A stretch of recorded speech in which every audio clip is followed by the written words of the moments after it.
This segment of the news is brought to you by Sun Oil Limited.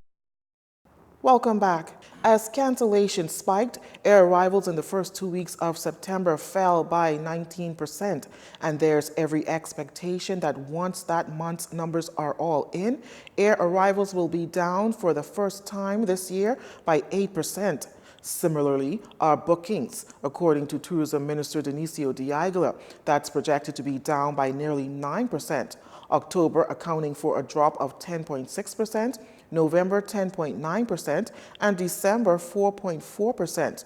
Still, the ministers encouraged that once the Bahamas turns the corner into 2020, the decreases will stop. In hopes of minimizing the fallout to the top industry, the tourism minister, director general, and her deputy have reportedly conducted over 50 international media interviews, had 165 placements pitched, and secured featuring our 14 islands open for business message, and had more than 860 million media impressions generated. The government's parting with big bucks to get the Leonard Thompson International Airport in Marsh Harbor, Abaco, back on its feet post-Dorian's extensive damage.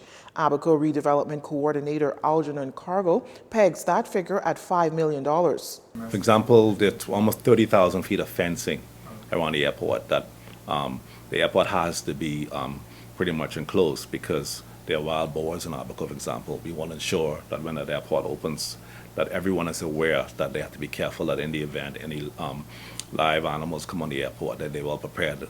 So also the airport is without electricity.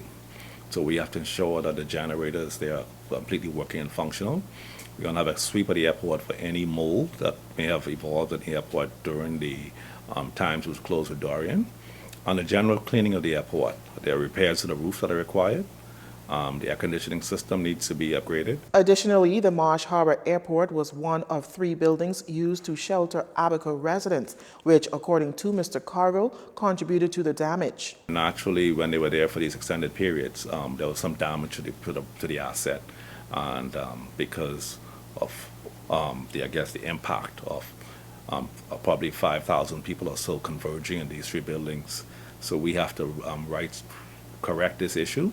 And you'll see other works going on outside of the airport because the government is very, very keen on restoring commerce to Abaco as soon as possible. The Prime Minister is counting on the airport being up and running by next week to welcome international carriers. Hurricane Dorian, a grim reminder of the devastation Hurricane Irma wrought on Ragged Island. But 2 years out of that, and residents have lost faith in the government. So says area MP and deputy leader of the Progressive Liberal Party, Chester Cooper. They believe nothing that you tell them. They believe nothing that they hear from you. And they only believe what they see. And they don't see very much. Ragged Island, there is still no nurse, no clinic, no school, no teachers.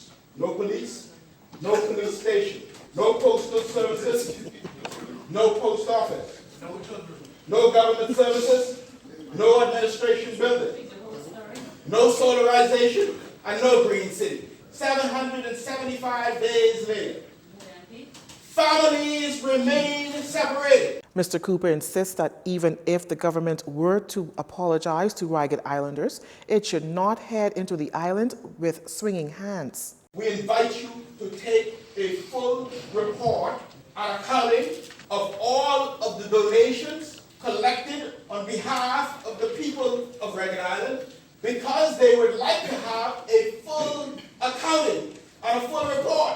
Or we invite you to bring that report here so that the country can hear. People are asking where the hurricane money gone. The MP also suggested the government extend to Ragged Island the same concessions granted to Grand Bahama post-Dorian.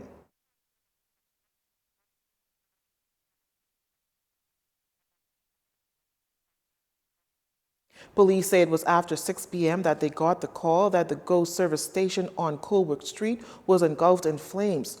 Officers and volunteers attempted to extinguish the blaze, but were unsuccessful. In the end, 4 structures were completely destroyed. Officers from the fire department here in the capital are assisting with investigations.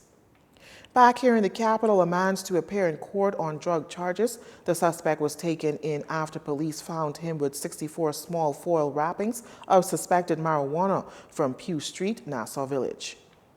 Our final story is up next. This segment of the news has been brought to you by Sun Oil Limited.